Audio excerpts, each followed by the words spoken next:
சென்னை போரூரைச் சேர்ந்த மாணவி ஸ்ரீவர்ஷா குளப்பாக்கத்தில் உள்ள தனியார் பள்ளி ஒன்றில் 6ஆம் வகுப்பு படித்து வருகிறார்.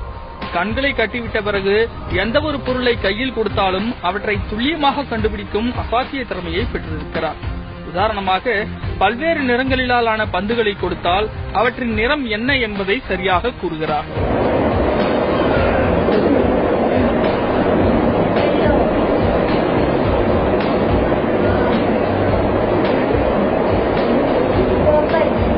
கொடுக்கப்படும் ரூபாய் நோட்டுகளை தடவி பார்த்தும் மூக்கால் முகர்ந்தும் அடுத்த சில வினாடிகளில் எவ்வளவு ரூபாய் என்பதையும் ரூபாய் நோட்டின் எண்களையும் அச்சு பிசகாமல் சொல்கிறார்.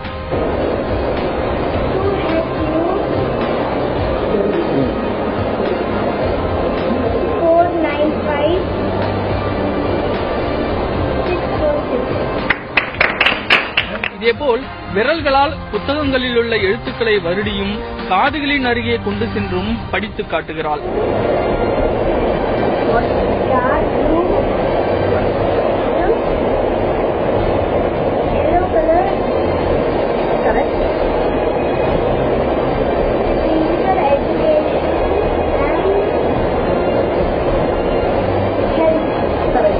சிறுமியின் கண்கள் கட்டப்பட்டிருந்தாலும் மற்ற புலன்கள் மூலம் உள்மனதை குவித்து எதிரே இருக்கும் பொருட்களை கண்டுபிடிக்கிறார்.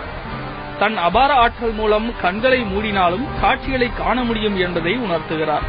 துணியால் கண்களை கட்டிக்கொண்டு கராத்தே மூலம் தாக்க வரும் எதிரியை தடுத்து திருப்பி தாக்குகிறார்.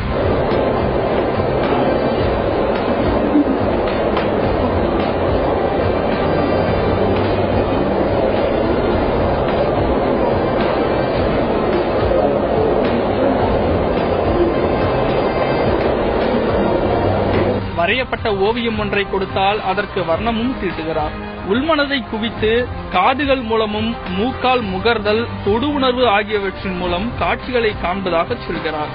நம்ம கண்ணை மட்டுமே டினாமெண்டா யூஸ் பண்ணிட்டு இருக்கிறதுனால டச், நோஸ், மெமரி, ஐ ஸ்கேனிங் அது எல்லாமே பண்ண முடியும். அதனால லெஃப்ட் அண்ட் ரைட் பிரெயின் ஈக்குவலா வேலை செய்யறதுனால இன்னும் கொஞ்சம் நல்லா இன்டெலிஜென்ட்டா மாற முடியும். அப்புறம் 8th லெவல்ல வந்து எந்திரன் படத்துல வந்து புக்கை பிளிப் பண்ற மாதிரி நம்மளாலையும் பண்ண முடியும். புக்கு பிளிப் பண்ணா ஃபுல்லா படிச்ச மாதிரி. நான் இப்ப வந்து 3rd லெவல்ல இருக்கேன். இப்ப 8th லெவல் வரும்போது நானும் அந்த மாதிரி பண்ணிடலாம். இது எப்படி சாத்தியம் என்று ஸ்ரீவர்ஷாவின் அசாத்திய திறமைக்கு காரணமான அவரது தாயார் சத்யஸ்ரீ பூமிநாதனிடம் கேள்வி எழுப்பினோம். அடிப்படையில் மனோதத்துவ நிபுணரான ஸ்ரீவர்ஷாவின் தாயார் மூளையை தூண்டி புலன்களை விழிப்படைய செய்து உள்மனதை குவித்து தொடர் பயிற்சிகள் பெறுவதன் மூலம் யார் வேண்டுமானாலும் இது போன்ற அசாத்திய திறமையை பெற முடியும் என்கிறார். 5 புலன்களையும் வந்து ஒருமுகப்படுத்தி ட்ரைனிங் கொடுக்கறதுனால வந்து குழந்தைங்களுக்கு ஜீனியஸ் பவர் இன்க்ரீஸ் ஆகுது. அப்போ வந்து ஆட்டோமேட்டிக்கா மெமரி பவர் இன்க்ரீஸ் ஆகும், கான்சென்ட்ரேஷன் நல்லா இருக்கும், அட்டென்ஷன் ஃபோக்கஸ் பண்றதெல்லாம் நல்லா இருக்கும். கண்ணை கட்டும் போதுதான் வந்து மற்ற புலன்கள்ல நம்ம ஓபன் பண்ணுவோம். காது, டேஸ்ட், அது டச், இந்த மாதிரி மற்ற சென்ஸ் ஆர்கன்ஸ்ல நம்ம ஓபன் பண்ணுவோம். அதுக்காக தான் கண்ணை கட்டி பண்றோம்.